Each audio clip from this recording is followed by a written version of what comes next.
Okay, sir. நான் ஒரே நான் எல்லாரும் மியூட் பண்றேன். நீங்க அன்மியூட் பண்ணிட்டு பேச சொல்லுங்க சார். சொல்லுங்க சார் ப்ளீஸ். தொடங்குங்க sir.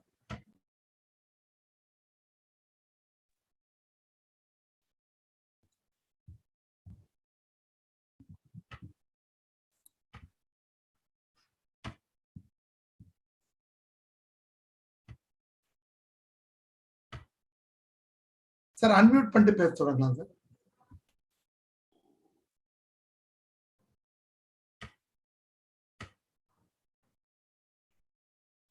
Okay, sir. Thank you. So it gives me great pleasure to welcome you all to the third day of this 5-day national level workshop, Pathway to Research Excellence. So today we have with us Dr. Felix. Actually, he was extremely instrumental in planning the program. Like, he was the person who told me that we can take this in these kind of ways. If it is research, we have to take it this way. So I'm extremely indebted to him. And actually in football, we have something called there will be a person who scores the goal, but there is something called assist. If we talk about Messi would have scored 1 goal, but would have been part of 5 assists. So similarly, Dr. Felix, he is a PhD holder, but he would have assisted hundreds of people in their PhDs. So the number of assists will be very high for him. So I'm extremely proud to invite him. I call upon Dr. Pandian to propose the formal welcome address. This will be followed by the 2-minute session about the university. So today we will have what we have in terms of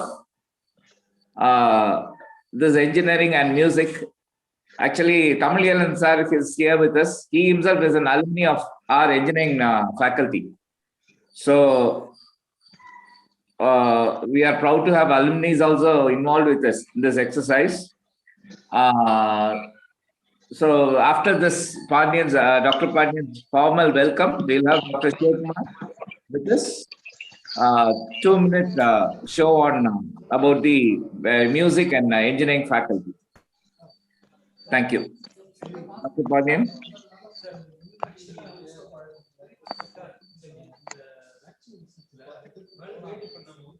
Dr. Pandian.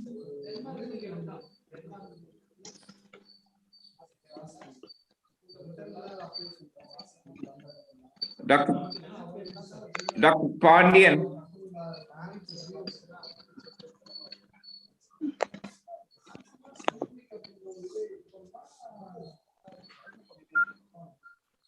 Dr. Shivakumar, please mute. Dr. Shivakumar, please mute your mic.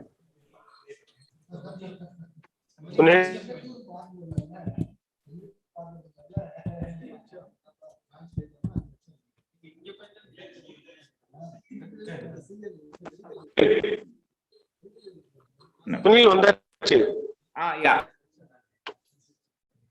Go ahead. Okay. Start panlama. Yes, live. Things are going on live. Okay. Respected professor and my dear participants, a warm good morning to one and all.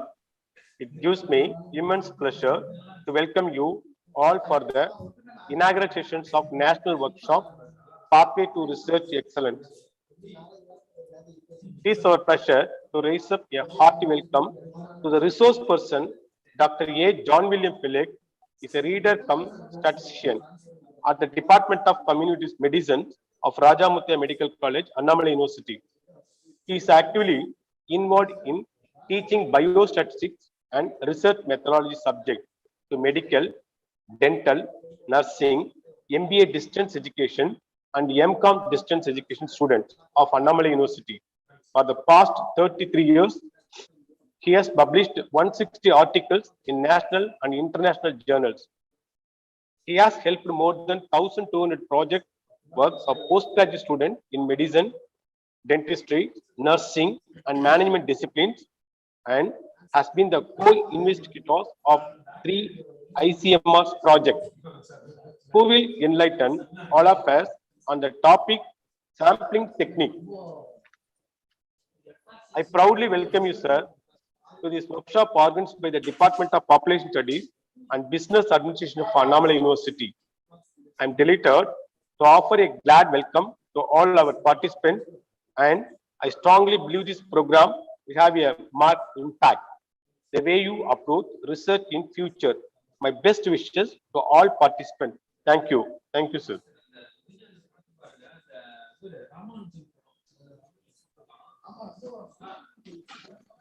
Yeah, I call upon Dr. Shivakumar to give a brief about university. Dr. Shivakumar. Sunil? Yeah, Is it yes. audible? Yeah, yes, Shivakumar. Okay. Good morning to one and all. This is Shivakumar from MBA department, Annamalai University. I am happy to introduce about the departments, faculty studies, engineering and fine arts. Regarding faculty of engineering and technology, we used to call it as FIET. Annamalai University, though the Annamalai University is established in the year 1929, but the FIET established in the year 1945 as a second engineering college of the then composite Madras state. The FIET has 11 departments: mechanical engineering, civil engineering, electrical engineering, electronics and communication engineering, instrumentation, information technology, manufacturing engineering, pharmacy, chemical engineering, computer science engineering, civil and structural engineering.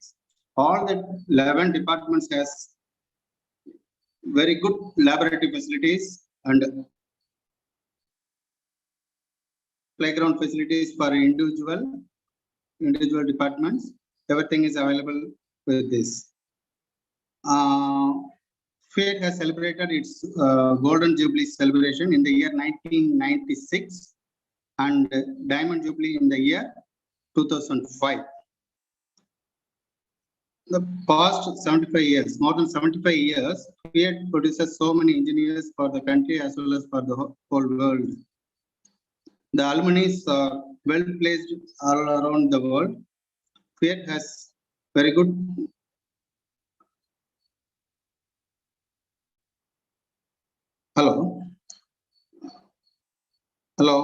FIET has lot of MOUs. FIET has lot of MOUs in India as well as in abroad. FIET also has Center for Skill Development for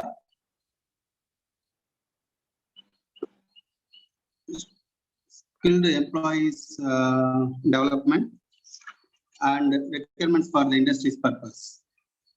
Regarding the Faculty of Fine Arts, it is as old as university. It is established in the year 1929 with Sangeeta Kalanidhi T.S. Sabesh Iyer as the first principal of the college. In 1930, it was transferred to Annamalai University. In 1953, a separate Faculty of Fine Arts was established, in which the following departments are included: painting, sculptures, architecture, drawing, drama, and music.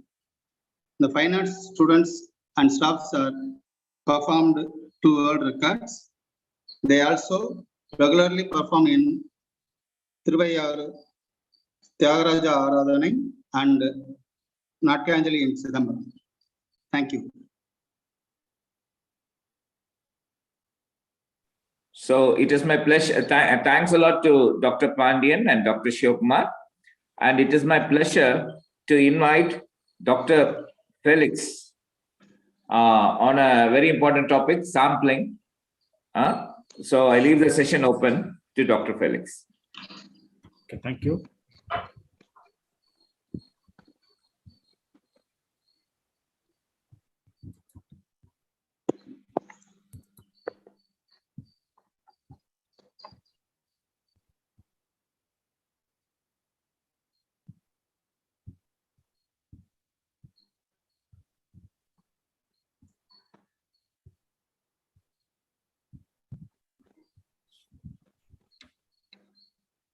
Good morning to all. Is it audible? Is it audible? Yes, sir. Yes, sir. Yes, sir. It's audible. It's audible. My sincere thanks to the organizing committee, especially all my friends, Dr. Ravi Shankar, Head of Population Studies, Dr. Udhay Suryan sir, Head of Business Administration, Dr. Sunil, Dr. Ravi Prakash, Dr. Pondian, and Dr. Sivakumar for giving me an opportunity to be with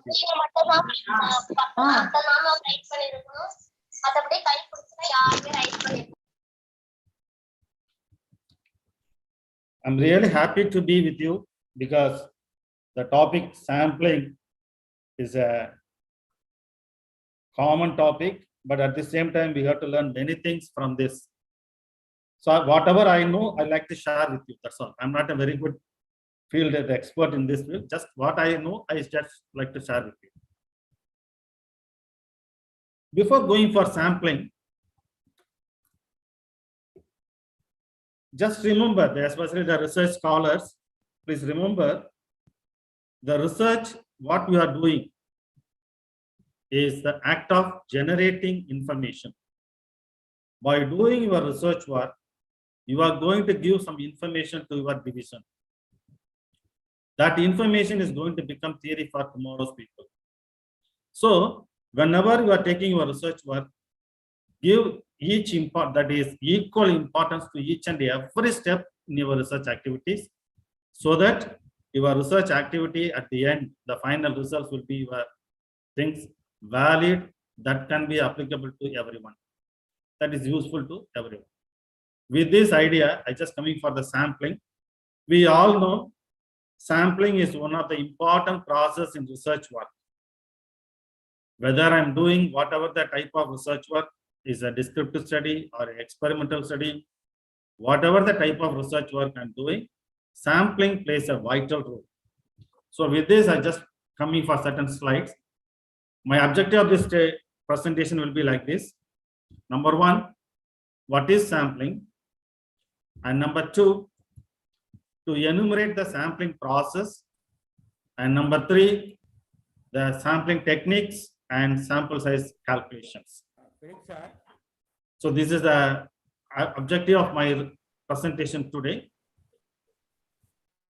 Suppose we have any queries, at the end you can please make your queries so that we can make it. My presentation will be around 30 to 40 minutes, maximum 35 minutes. Afterwards, some discussion we have it. Because there's a topic is a very common topic, familiar to everyone. So we will discuss a little bit on what is the knowledge available, we can discuss. Even the seniors or the experts in that field, if you have some better knowledge, you can share your knowledge also. We are ready to learn from you. Of course, sampling is a complex and a technical topic. When you say the word complex, we know that that is, though we are familiar to this, but it has certain complex steps. It's not so easy because each and every process in that sampling technique is important one that may deviate a lot of us. That we are going to learn here, just an idea about it, what is sampling and what we can make it. So in any research work, the data collection has been done on a few subjects. And the results are generalized to other similar subjects. This is the basic concept in any research work. So we are doing a research work on a few subjects, but we are going to generalize to them others. This is the basic research work. Any research work you take it, this is the concept. If you say the few subjects, for certain research work, just a few, just as 5 or 6 sample is sufficient to prove that your objective is okay. For certain research works, we may require a very large population, probably some lakhs and lakhs of population may be required to prove your objective. So it is not mere just number. It has certain concept in that. So that is why we want to read here little more details and we can share our knowledge with us.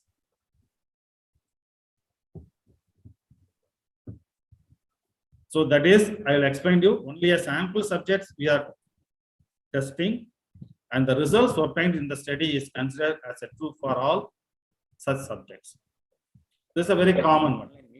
In any research work, any division, if you take it, this is the basic idea. We may go for this sample subjects and we are generalized to the others. Whether it might be a PhD work or it might be any MSc level, the academic research work, or the real life research work. Whatever things we are doing as research work on a sample subjects, remember in your mind. Now the query comes how to select the sample subjects, etc. That is the concept of this presentation.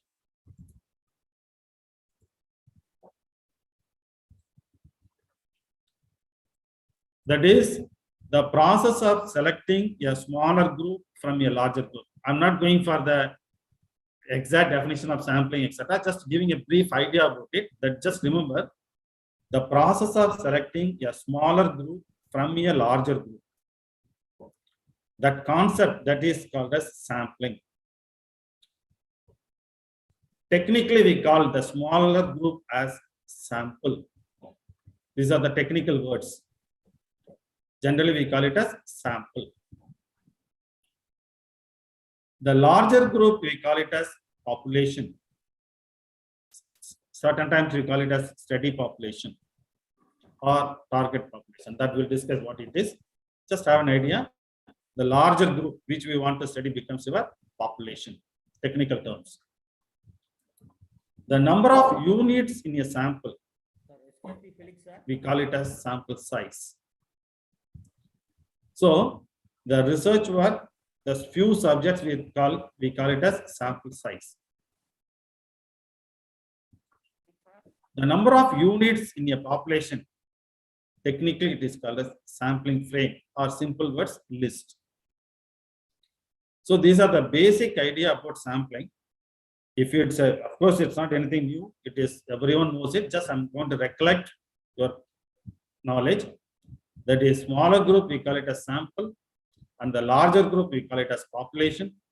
That is sometimes we call it as study population or target population. Based on that usage, we may have certain terms.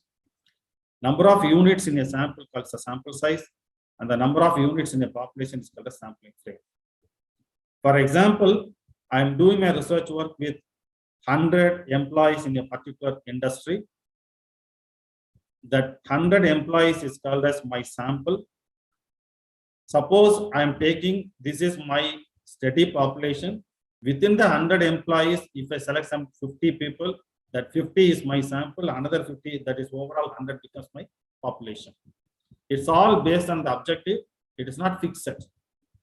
We'll go by one. Probably if you have some queries, at that time we'll discuss in detail. Just key points I'm giving. Once again, I like to remember the concept of sampling, that is population and sample. See, for example, the population, from the population, we are taking a small sample.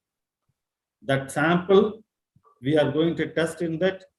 For that, we are generalizing the findings to again to the population. Usually in statistical terms, we call it as that parameters. That is the statistics which you are calculating or population, we call it as the parameters.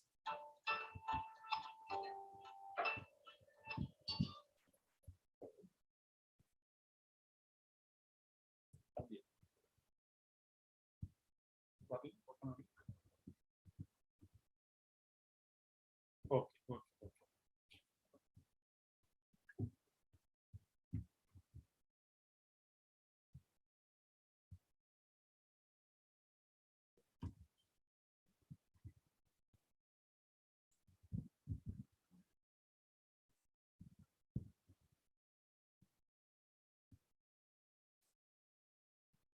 Sir, excuse me, sir. You want to share something, sir? Yeah, yes, sir. Yes, sir. நான் உங்களுக்கு அனுப்பிடுவா sir. உங்க மெயிலுக்கு அனுப்பிடுவா. எனக்கு அனுப்பினா நான் share பண்ணுவேன். No problem.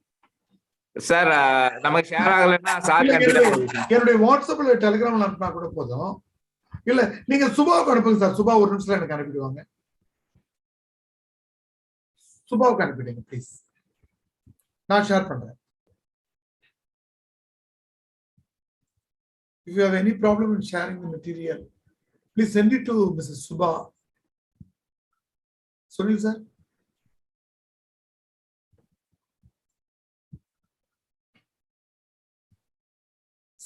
Sir, Mr. Felix sir, we have given focus forward to you, so you can share your screen right. After the participants, you have one green color arrows in share screen.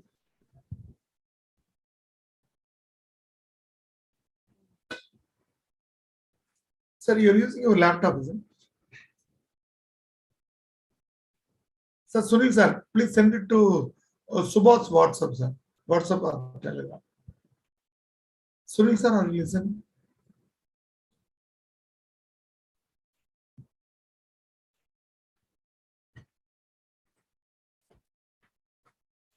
Felix sir, share பண்றது but sharing button இருக்குல்ல சாருங்க, இல்ல உங்க audio போயிடுச்சு.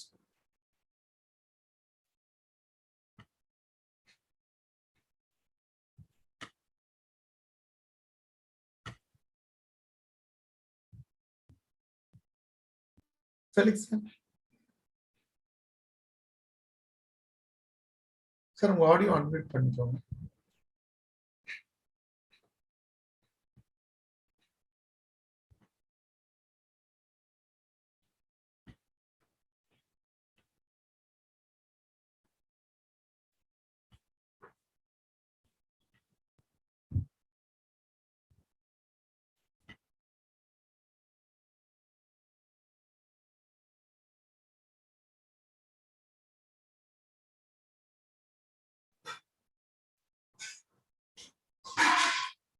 Just a minute. In 1 minute, we'll get it rectified.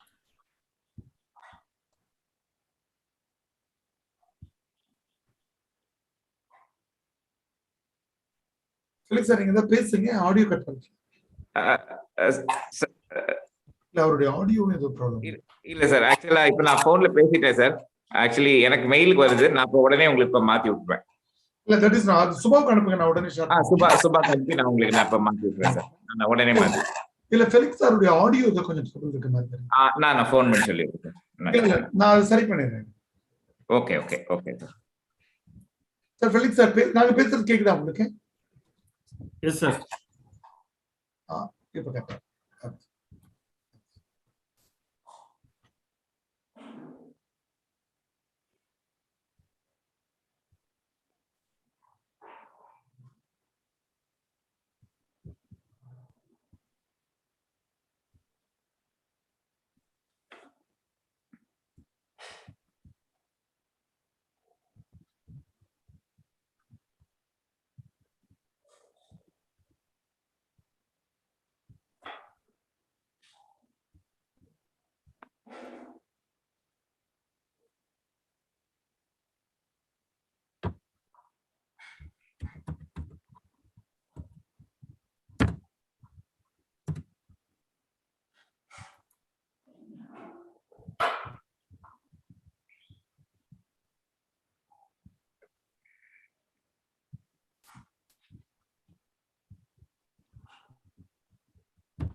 அந்த தட்டிட்டு என்ன ஆயிடுச்சுன்னா மெயிலும் ஜல்லிதான் மாட்டேங்குது.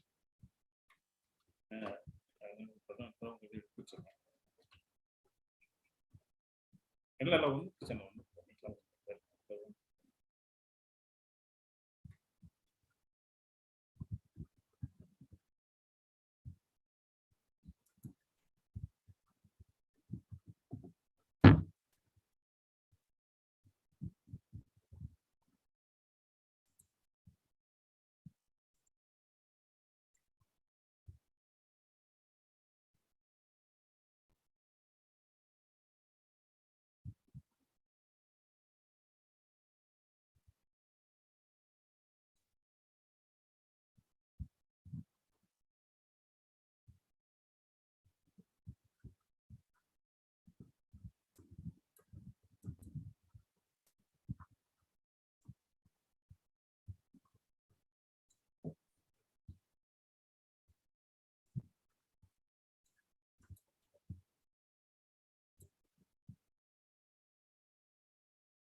வந்துச்சு சார். இல்ல பாருங்க பார்த்து வந்துருச்சா?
will share it shortly, sir. You can start the sessions. I have received it. Sir, I have received it. Yes. I will.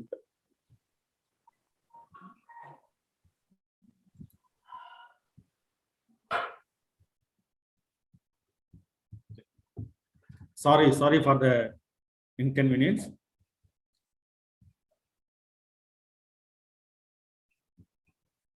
Kindly share your things so that I can start with it. Sir, you please continue talk for 1 or 2 minutes. I Okay. will start sharing within 2 to 3 minutes. So basically, the sampling, we all know that we are taking a few subjects. With the few subjects, we are going for the generalizing the larger group. So when you say the few subjects, how to select the few subjects? What is the size I have to calculate? All this the ultimate aim. So before going for that, I just wait for that slides so that I can start my work from that onwards.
Sir, is it visible? Okay. Please continue.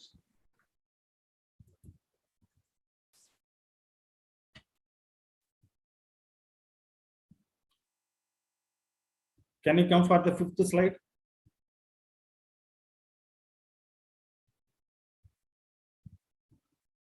Okay. So already we made it. That is the, please keep it in the 5th slide.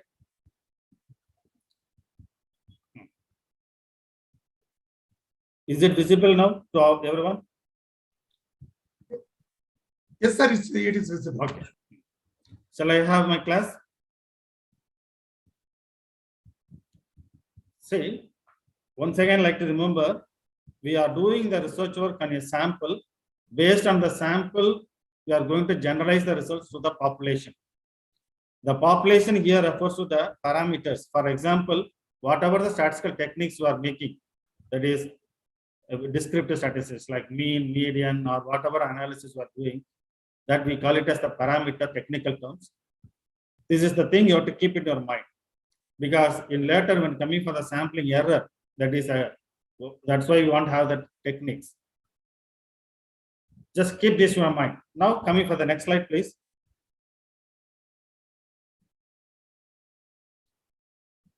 So here, when you're selecting your sampling, that is before going for your sampling, you just propose to whom you are going to do your research work. Whether you are going to take one sample or you need more number of samples is required.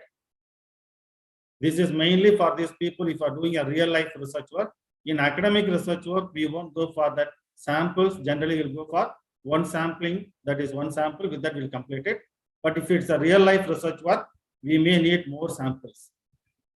Then what type of sampling can be done? Whether I can go for a random sampling or whatever sampling technique, I have to make it. What will be the sample size? This is the ultimate aim. You have to keep it in mind for your sampling technique when you are doing a research work. Next slide, please.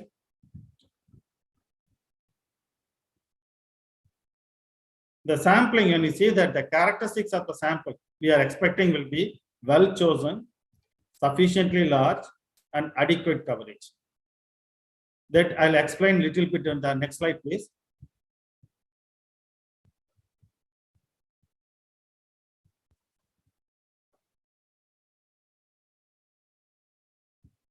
Yes.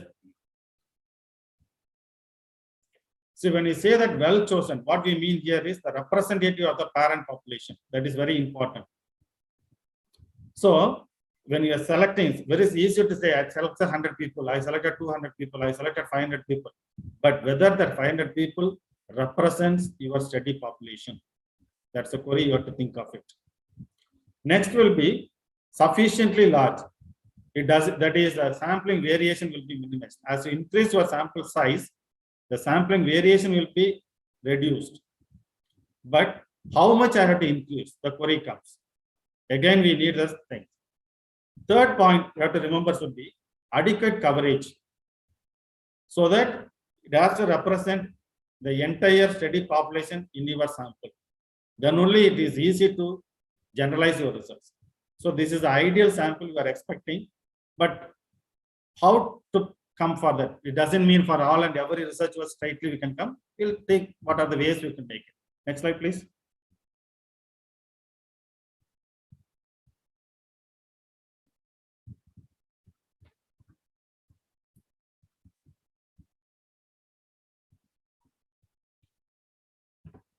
So the qualities of sampling will be completely unbiased. So this is the very concept. That's why we are going for the random. How to get an unbiased sample? Only way is random sampling. Alternatives are there, but we'll discuss. First, as per the theoretical concept, random sampling is the ideal one. We are going for that. Just the qualities. Next will be, next slide, please.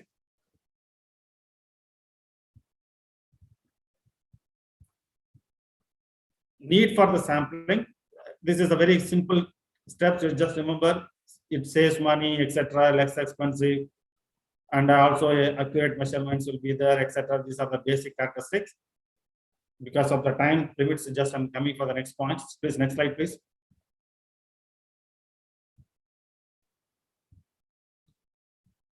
Next slide, please. Limitations. Remember, whenever you are doing a research work, previous slide, please.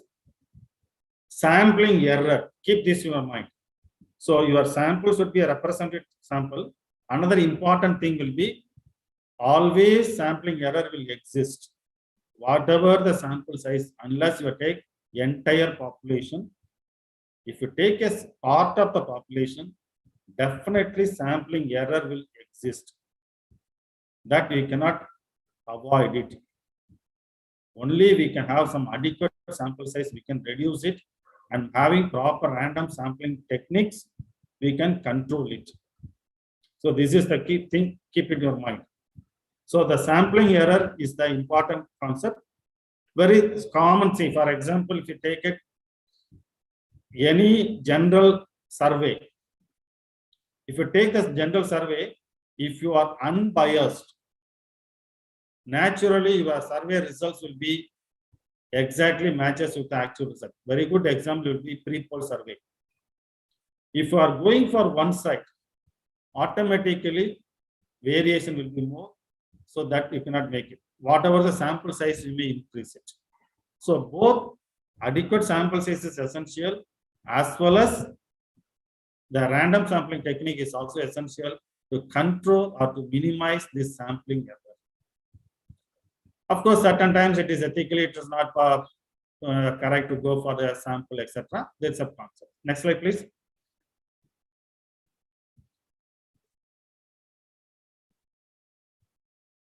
So this is the basic thing we want to study here. That's a thing. Sampling process stages, defining your population consent. Once if you make it, how to define your things.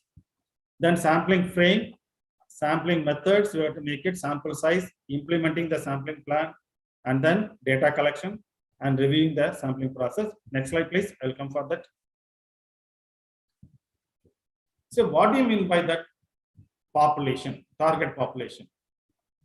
Suppose I want to do a research work. For example, job satisfactions of the cement industry workers in Tamil Nadu. This is my objective. Job satisfaction among the employees working in cement industry in Tamil Nadu. This is my objective. Naturally, that gives me the target population, that is all the employees working in the cement industries in Tamil Nadu. Probably if I have some 15 industries are there, all the employees working in that industry becomes my target population. If my objective is other way, for example, I want to study the entire cement industry workers in India, then all the employees working in India becomes my target population. So selecting this target population is based on your objectives. It is not always the higher population is the target population. You have to select your target population based on your objectives. So once you identify your objectives, this is my objectives, these are my hypotheses, once you framed it, and these are the variables I want to study. If you fixed it, the research design is fixed it. The next step is sampling. You have to ensure that what is my study population. If you see your most of the academic research works, they haven't mentioned what is the study population or what is the target population. They have never mentioned it, but simply they will say my sample size is this much. So without specifying the target population, don't go for sample size, etc. Okay. Once the target population is fixed, if it is possible to study the entire target population, within that if you take a sample, possible to select, no problem, you can proceed it. By the researcher, it is, for example, if it's an entire Tamil Nadu cement industry workers, I'm not able to go and concentrate all the industries. It may take time, etc. So I may limit myself for certain places. For example, those industries in one particular district. Then that within the district, whatever the number of industries or cement industries are available, that becomes my study population. That we call it as accessible population. So the researcher is possible to do within this population so that we can generalize the result to the target population. So in your research work, other than you are having the study populations, please specify that. That is important. Once if you specify your target population, then study population, then you need sampling frame. Sampling frame is nothing but the number of units in your population. That is your study population. The number of units in your study population, technically call it as sampling frame. You have to prepare the sampling frame. Then you have to come in for the sampling techniques. Whether I have to go for random sample or I go for non-random sampling, what is feasible, and this my objectives, which is possible to do, we have to think of it. We have to think of it. Okay. Then we have to go for sample size calculation. Then only you have to think of the sample size calculation. Then your data collection. This is the concept in your sampling process. The research scholars, please remember this in your mind, especially if you are going to submit your dissertation or by this time. If you haven't mentioned it, please mention this. Next slide, please. Basically, the population that is which we want to say, that is finding the things will be called a thing. There are different types of population. Next slide, please.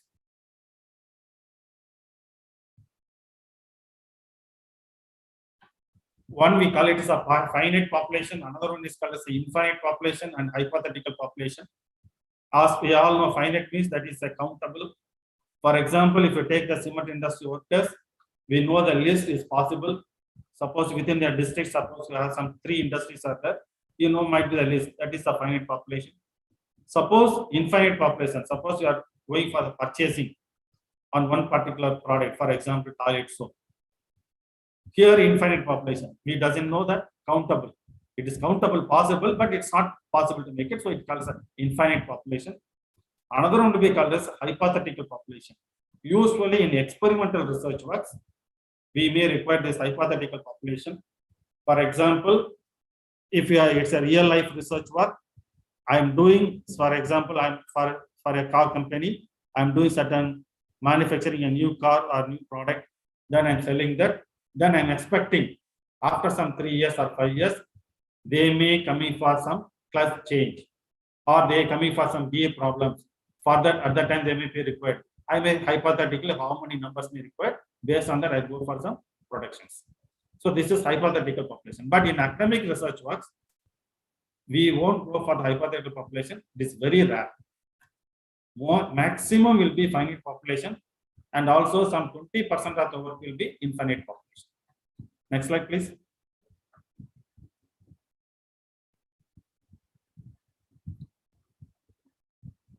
Another thing you have to remember is called as sampling variation and bias. See, sampling variation means if you take one sample, you'll get one estimate. If you take another sample, you will get another estimate. Definitely the variation will be there. So keep this in mind. Some sampling variation will always exist in any research work. And number 2, bias. Suppose I'm selecting the sample based on some planning or standardization, I'm not coming to particular techniques. A bias will be there. That is sampling bias will be there.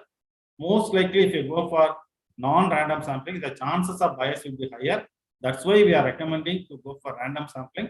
Anyhow, we'll think of it in one situation. So coming for the later. Next slide, please. This is the another concept. The next step of your research design, that is your sample designs. This is not the research design. This is your sample designs. We can classify the sample design under major 2 headings. One will be restricted, another will be unrestricted. The unrestricted sampling technique will be the simple random sampling technique, that is the probability sampling. Another one will be the haphazard sampling or the convenient sampling, and that comes under the unrestricted sampling. If you have certain conditions, we call it as a restricted sampling. That technique we call it as cluster sampling, stratified random sampling, judgment sampling, quota sampling, etc. We will briefly discuss in detail. The next slide, please. So the probability sampling, as we all know, simple random sampling, stratified random sampling, systematic random sampling, cluster random sampling, multi-stage, multi-phase, and non-random sampling, convenience, etc. What do you mean by random sample? The first question comes. When to use this? So usually for the word random, generally we have the idea haphazard, this or that. But in research, keep it in your mind, in research, for the word random, meaning is equality, equal chance. By giving an equal chance, if you are going to select your sample, that is, you are going to select your subjects from the study population, then we call that sampling techniques as random sampling. If you are not going to give an equal chance to them, or you are not going to give the probability of selecting that particular subjects, then we call it as non-random sampling. This is the basic thing you have to make it. Next slide, please. Basically, what is the basic difference between the sample, that is the random sampling, and the non-random sampling? Theoretically, it is available. Very simple thing will be here, the probability is of selecting the unit will be known to us. For example, if there are 1,000 students are there, from the 1,000 students, I'm going to select some 100 students for my research work. I know the probability of selecting each one will be 1/10. Whereas in the non-random sampling technique, the probability of assessment may not be known because we cannot able to estimate that particular thing.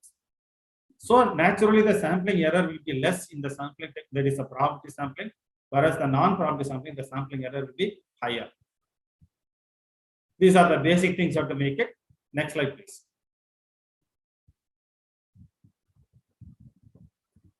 So simple random sampling. When you say the word simple random sampling, most of the times we have seen the word in dissertations and also in journals, we have seen I have used a simple random sampling technique. That is, each member of the population has an equal chance of being selected in the sample. That is, giving an equal chance to all the units in the study population to be selected as a sample.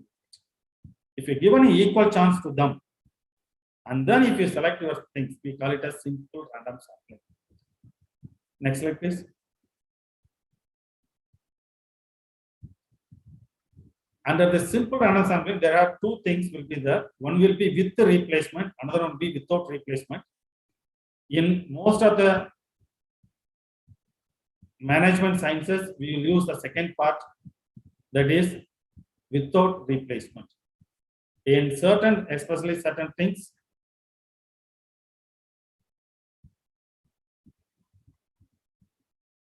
any problem with the slide projections? Yes, sir. Yes, sir. 1 minute, sir.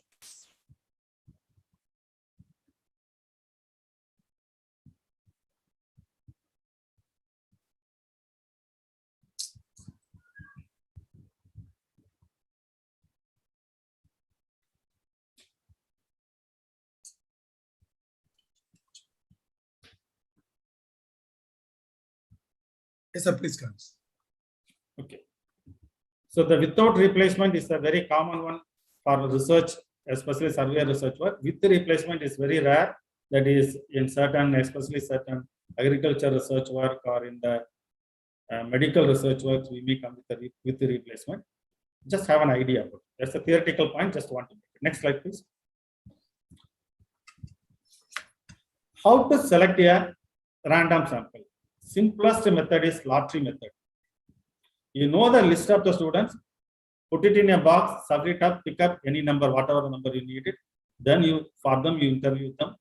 That will be a simple random sampling technique. That's the best technique method. Suppose your sample size is a little bit higher. That is, your population is a little bit higher. It is not possible to go for the lottery method. So we may use some random number tables. It is readily available. We can use it. Nowadays, even that another important things will be with a computer generator random numbers. We can easily generate whatever the things I can get it. That numbers I can interview them. I can make it.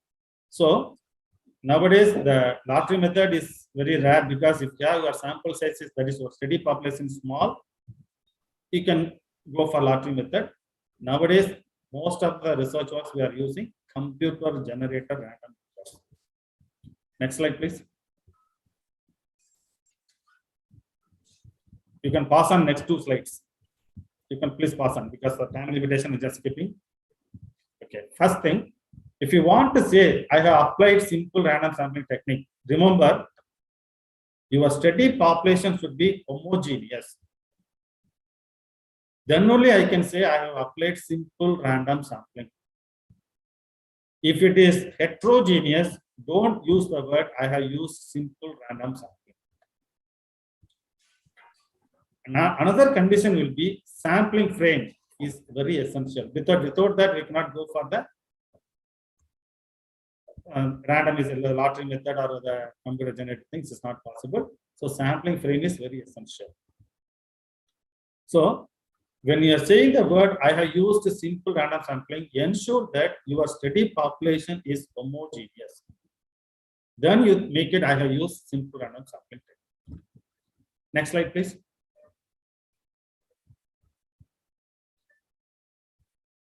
The merits of simple random sampling technique will be the results are reliable and valid.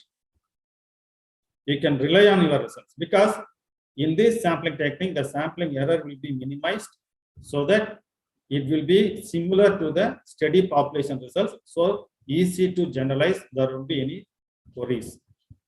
But the main drawback is if your study population is a very large population, naturally it is not possible because heterogeneity will be there. So it is not possible to go for that. That's a drawback of this simple random sampling technique. What is the alternative? Next slide, please. One of the alternative will be systematic random sampling. When you say the word systematic, I can easily say I'm going to select my samples with certain order sequence.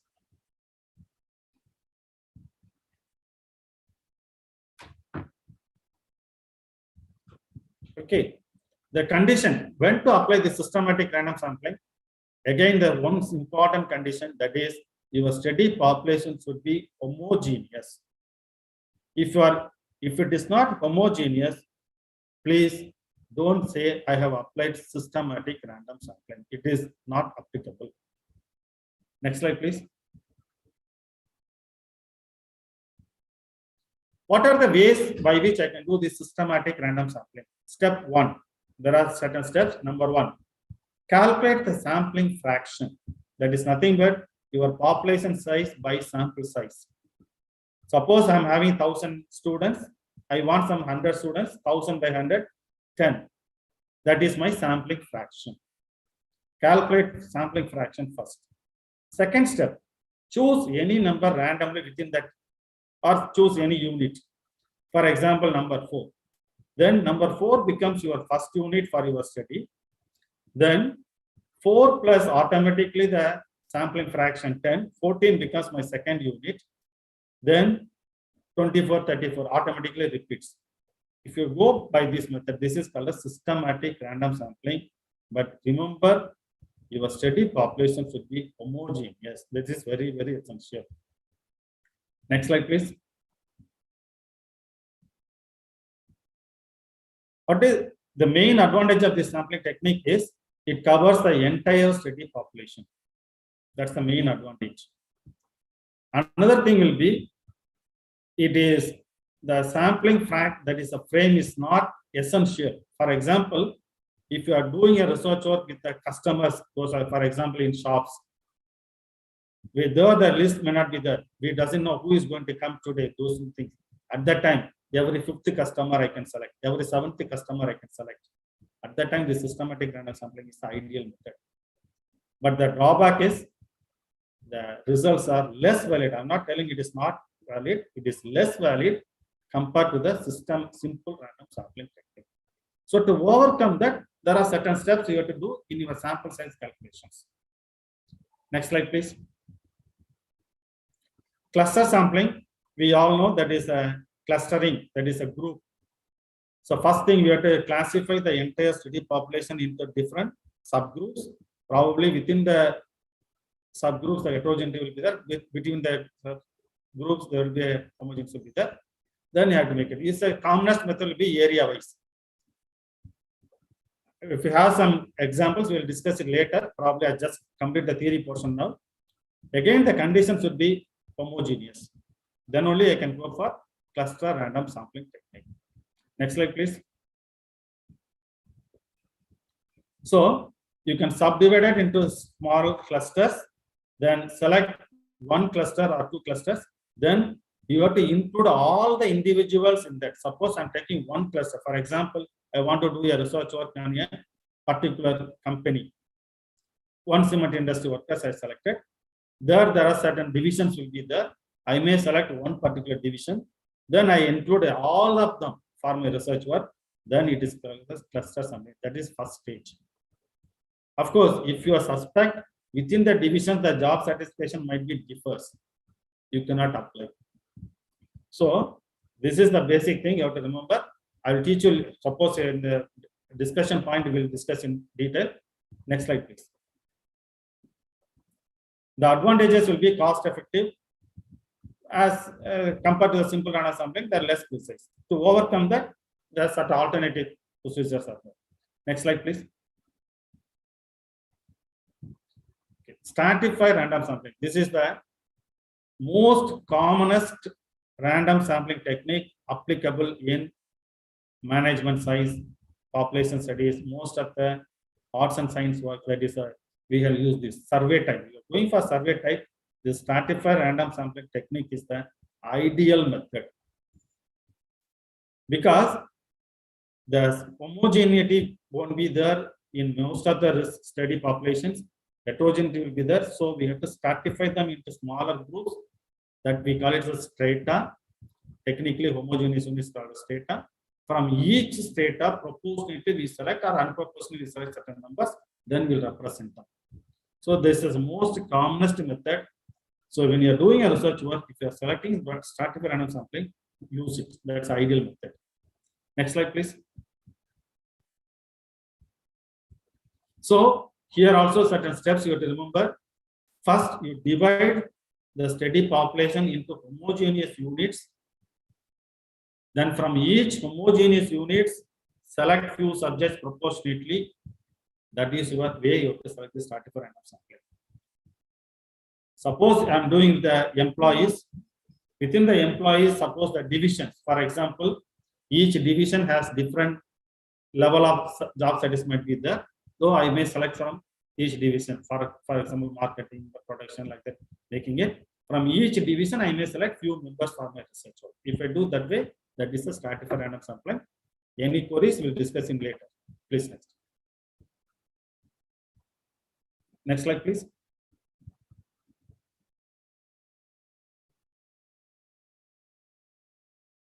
So the main advantage here will be it covers the results will be similar to the simple random sampling, and also the increases the precision level will be higher in this technique, and the confounding, it controls the confounding effects. For example, the variables, especially if we are going for regression analysis, we may use these confounding variables. Those variables effect can be controlled by having the stratified random sampling. If time permits, we will discuss it later. Next slide, please. Multi-stage, multi-sampling, that is different techniques. Please leave this, so we can, time limit is there. Little bit come for that. Okay. And coming for the non-random sampling technique, convenience sampling, selecting the sample units based on the convenience of the researcher. Advantages, easy to select the sample, but the main drawback is the representativeness will be not there. I'm not telling you cannot apply convenience sampling. You can apply in research work, but be careful on your generalization. That's all. Next slide, please. Judgment sampling, that is selecting the sample based on certain criteria. This is another alternative so that you can have little more when compared to the convenience. This is little bit higher, but again the chance of bias will be higher. It's mostly for administrative works, the judgment sampling will be better. For research work, little bit worry. Next slide. Next slide, please. Quota sampling. That is, it is another method. It is similar to the stratified random sampling. Here also we are going to subdivide the population into subgroups. From each subgroup, we are going to select the sample units.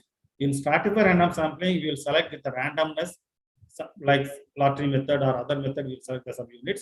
Whereas here, by convenience or by judgment method, we will select it. That's the only basic difference between these two techniques. Next method. Next slide, please. Okay.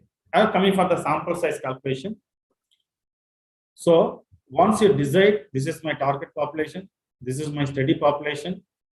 Certain times research work both might be same or might be different. Then sampling frame is listed.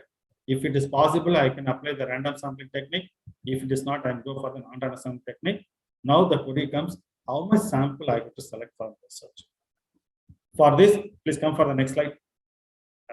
come for the things. So it needs certain points. Next slide, please. Okay. So in determining your sample size calculation, remember these 7 points in your mind. Objective of your research. Study research design. What type of research design you are going to adopt. Review of literature, that is prior information, is very, very essential. If there is no prior information, go for pilot study based on the results, make it. That you take it as a prior information. Then the absolute precision are things, how much variation they can allowable. Then level of confidence, otherwise called as then another one will be power analysis, that is how much alpha, beta, type 1 error, type 2 error you have to remember. Then whether you are going for one-sided or two-sided, then type of sampling. These are the key points to be remember. In that, the first 3 things are very, very essential. Other things are standard ones. So based on the objective, the other things will be going to be. I'll take one small example. Next slide, please.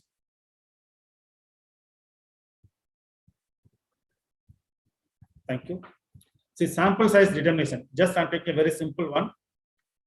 Suppose non-planning purchasing behavior among college students. I want to assess what is the non-planning purchasing behavior of the college students. Anything I want to assess. Naturally, this I'm going to do as a survey, so it becomes a descriptive study. Based on my previous research works, I know that 25% of the purchases are unplanned. So the students are doing unplanned purchasing 25% of the times among the percent. This is data available. If these informations are available to me with the standard values, level of significance is 5%, the absolute precision I may allow 10% or 20%. If I am allowing 10% only, then I may require 1,152 students. For this, ready-made available formulas are there. Softwares are available. You can apply the software, you can use your data, then fix your sample size. It is not any magic number. This is my objective. This is my prior information. These are my designs. My level of significance, I'm expecting this much level. This is my power of the study. I want to go ahead. Then you apply in your software, you get your sample size calculations. Suppose I'm little bit things. I want absolute precision, that is as 20%. Say for example, 20% means that 25% plus 20 plus 20 plus make it. Then I just need 288 students for my research work. These are mere calculations. It is not any magic number. Next slide, please. Suppose this is another study. I want to compare 2 groups dissatisfaction level. For example, 2 customers group.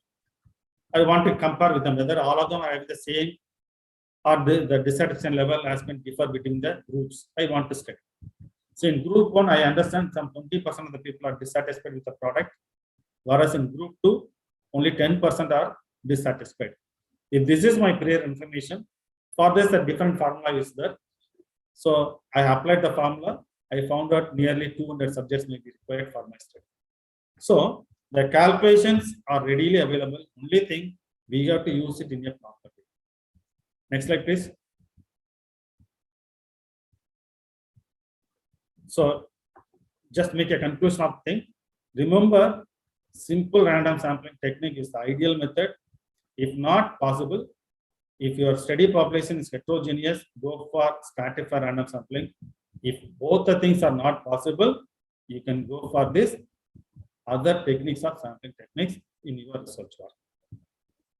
And sample size calculations involve in things. I told you that is in my cluster random sampling and stratified random sampling, systematic random sampling, I told you little bit things.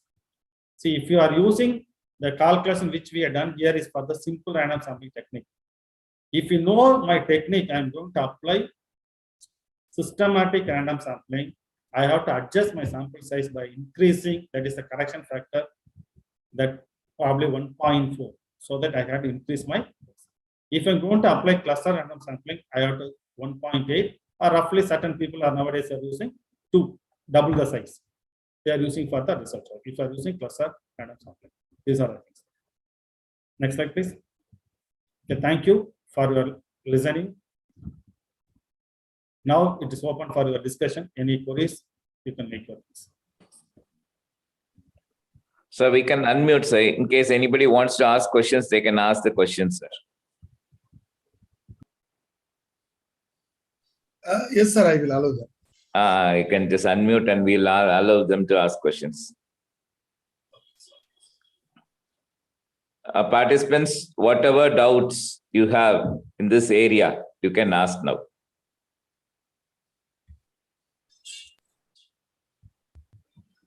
I didn't find too much of questions in the chat box. Hello, sir. Good morning, sir. Yes. Sir, I have selected for my study for thesis. I have selected the population as HR managers and upper level managers, sir, of HR department Okay. of IT companies. That too, in particular, CMM level 5 companies in Hyderabad region. Okay. However, my problem is, like, I am unable to get 400 sample size, sir. 400 samples. Okay. Because I have 400 gone through sample this, size you calculated, or you I have calculate gone the through sample this size is 400? Glendy et al. Sir, I have gone through this Glendy et al. Formula, from which I have unknown population is there formula. By using that formula, I have obtained 387 as my sample size, sir. Okay. However, this being only CMM level 5 companies and middle and upper level HR population, I am unable to get 400 samples, sir. Around 200 I have received, sir. So how to? That is non-response rate is higher, isn't it? Yes, sir. Yes, sir. Okay. Your non-response rate is higher means you have to think of it. That is, your questionnaire might be little bit query. You have to go ahead. Whether any sensitive statements are there, etc. You have to think of it in your questionnaire. Okay. If your non-response rate is higher. If it is not there, then you can go for twice or thrice, and then you have to get your things. No other way, no other alternatives. No, sir. Is there any other formula where I can select? No. That see, Where I doesn't know which formula you have applied. I have used Glendy et al. Formula, sir. Okay, see, for this, what is your objective? My objective is to like there are 4 objectives, sir. For which I have prepared 32 questions. What is the primary among the 4? Which is the primary objective? Sir? Among the 4 objectives, which is the primary objective? What are the HR analytical practices the organization is implementing? Okay. How you are going to measure the practices? Practices by Whether your using results this, is going to come as mean or percentages? Percentage, sir. Percentage. Percentage. Okay.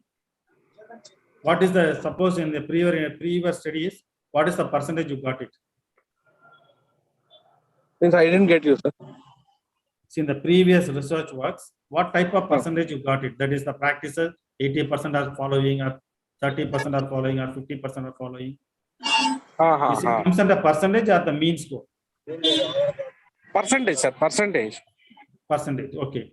In that case, if say for example, if, what is your overall population? That is what is your study population size? Okay. Study population source is unknown, sir. Unknown. Because I can't estimate how many number of how many middle and HR level, middle and upper level HR department people are there. I am unable to estimate it. See, this is a little bit query. Why you are saying it is infinite? Sir? Why you are saying it is infinite? It is industries. Yes, sir. Industry, IT industry, sir. Okay. IT industries, okay. Definitely the finite number is possible to get. Okay, even if it is the case, if it is the infinite number, okay. Let us make it. Getting 400, if it's not possible to make it, how we have selected the units? See, is it based on convenience sampling you selected your units? Yes, sir. Yes, sir. How you are going to give the questionnaire to them? By through mail or by interview or by internet? Based on convenience sampling. Okay. Anyhow, see the sample size, if you're not able to get the responses, means it's a non-responding. For that, the procedure is slightly different. As I told you earlier, see that any sensitive questions are there, correct it. Otherwise, you go for some other, because you are told is unknown population, that is what infinite population. You can instead of that particular company, you go for a next company and get your things, because you are fixed at 387. No other alternative you can make it. Next slide, please. Next question, if there are any questions. Let's move Yeah, on to Divya, another part of this. there is one question on the chat from Divya. Divya, you can go ahead with your question.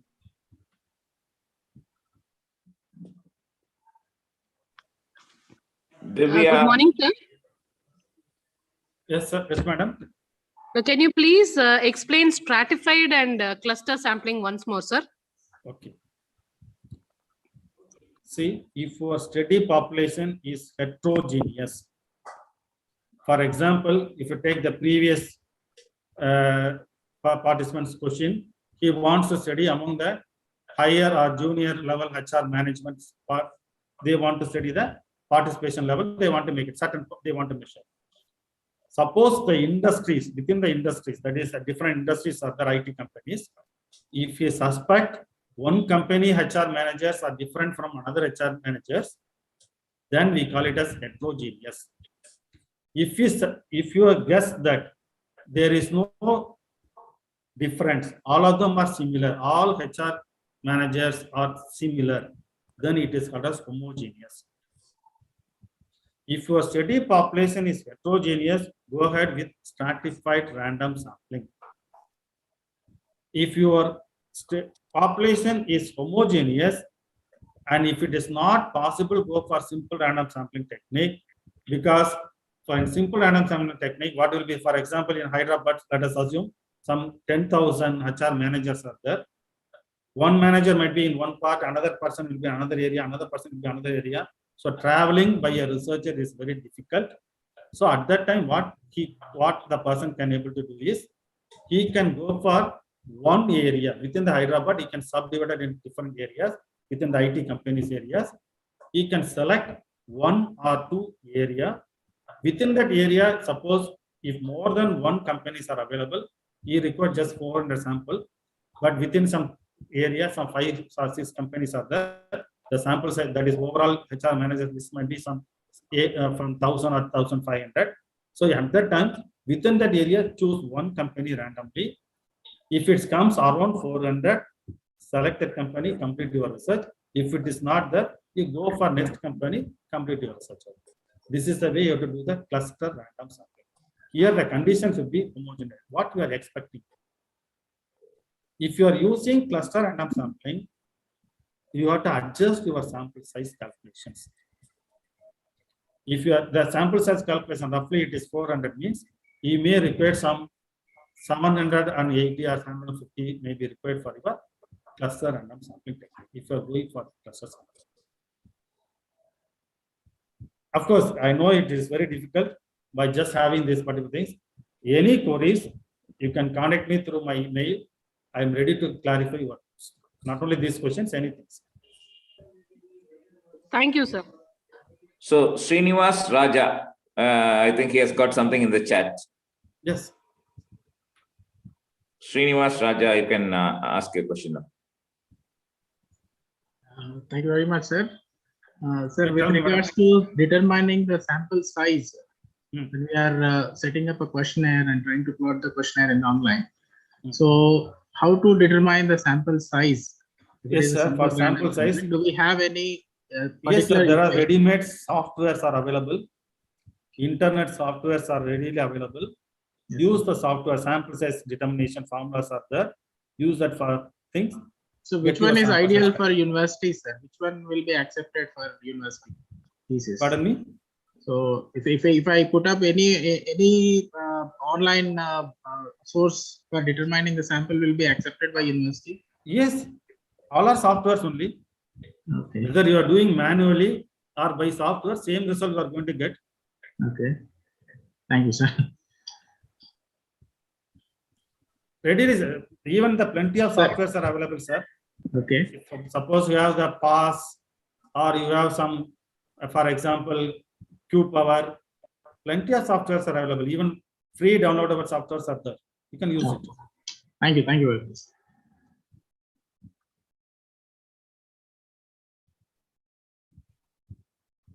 Sir, good morning, sir.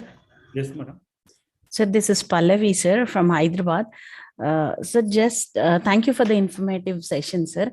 Sir, what should be, if I write an article, what should be the sample size? Like if I taken a topic called consumer buying behavior, so what should be the sample size for the article, sir? There is no difference, madam. Whether you are doing a PhD work or you are doing a MSc dissertation or you are going for a publications, research is research. For that research, you have to go for the same thing. You fix your objectives, you finalize your design, then get some prior information from your previous research works. Keep this as prior information. As I told you, that slides, you just have to input in your softwares. Readily, the sample size can be calculated. There is no limitation. That is, of course, generally in universities and other places, especially in the academic research works, yes, they have a tendency like this. For paper publications, 200 people. For PhD work, 500 people. Like that, the tendency is that. Okay. As per statistical evidences, there is no such a thing, sir. Okay. Thank you, sir. Thank you so much. Thanks, madam.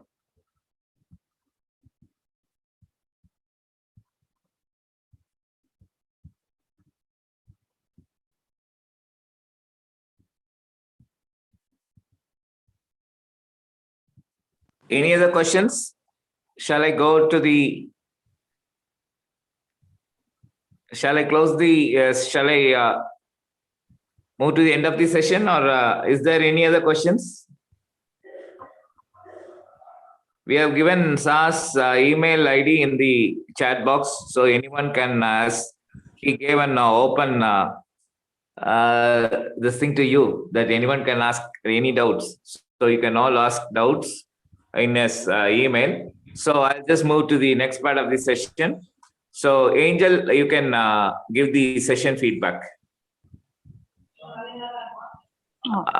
Sir, the program feedback sir. Sir, days feedback. Yes, sir. Yes, sir. Okay. Okay, sir. Okay, sir. Thank you. Okay. Sir?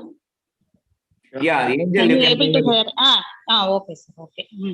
Okay, sir. I thank our resource person. You have gave more knowledge about the process of selecting sampling.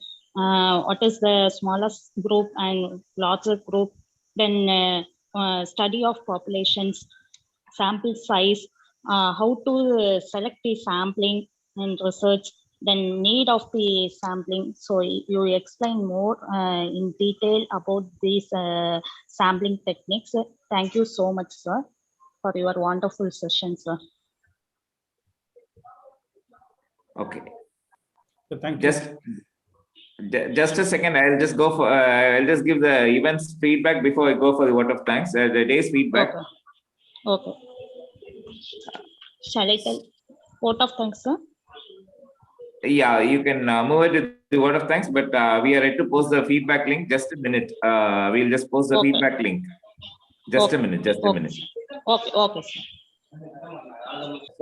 So feedback link mattu podno, sir. Yeah. Am I audible? Yes, sir. Yes. Yeah, I am Sridharan from Research Population Studies Department.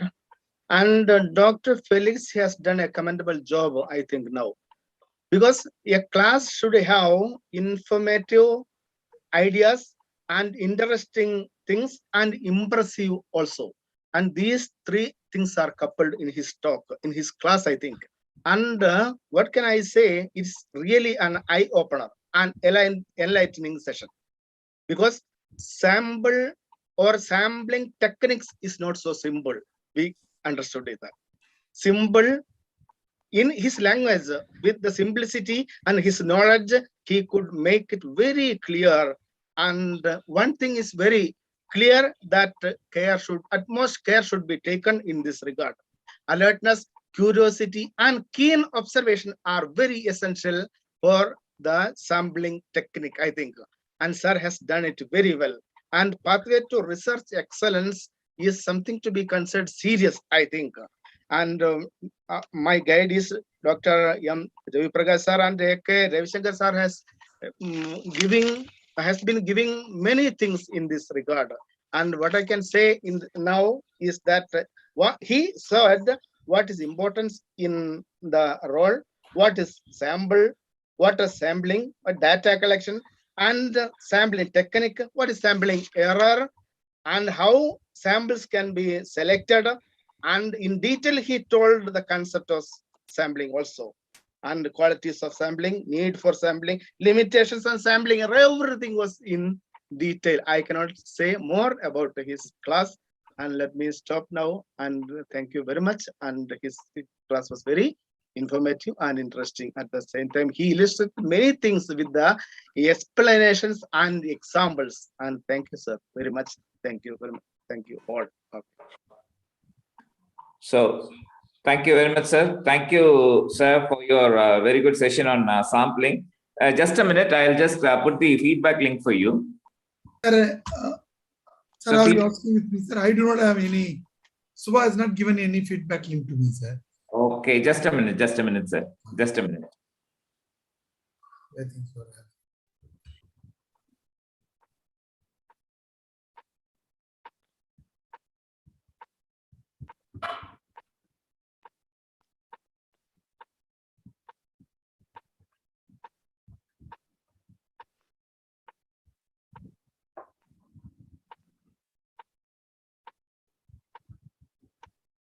Sir, okay, no issue, sir. I'll post the feedback link in the WhatsApp. So we will close today's session. We will meet again tomorrow at 10 o'clock. We'll just post the feedback link in the WhatsApp group. Today alone, we will post it in the WhatsApp group. Sir, tomorrow we will. Do you have it in your WhatsApp? No, sir. I didn't. Okay. Then there's so. Okay.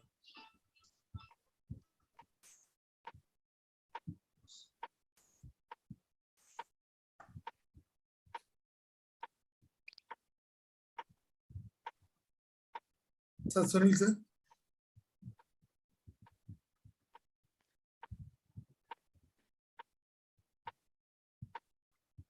Sunil, sir, I think there is some. We can move our vote of thanks, ma. Angel. Okay, sir. Okay, thanks. Happy morning to all. This is J. Angel Priya, Research Scholar. It gives me an immense pleasure to deliver the vote of thanks for this third day workshop.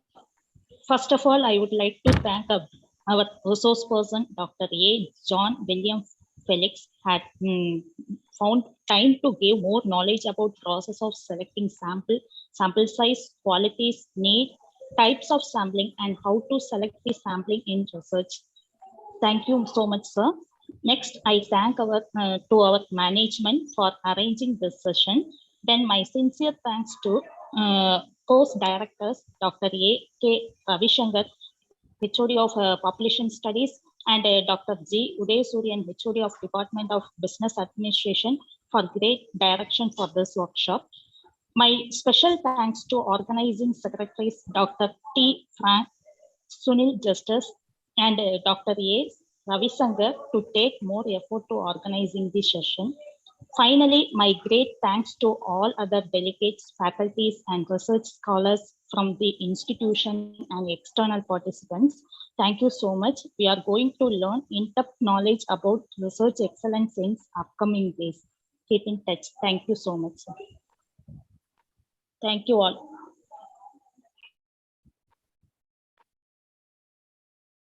Sunil, sir. Thank you to all. Thanks, sir, Felix, sir. Sunil, sir, shall we end this section, sir? Okay, sir. With the permission of our chief guest, resource person, Felix.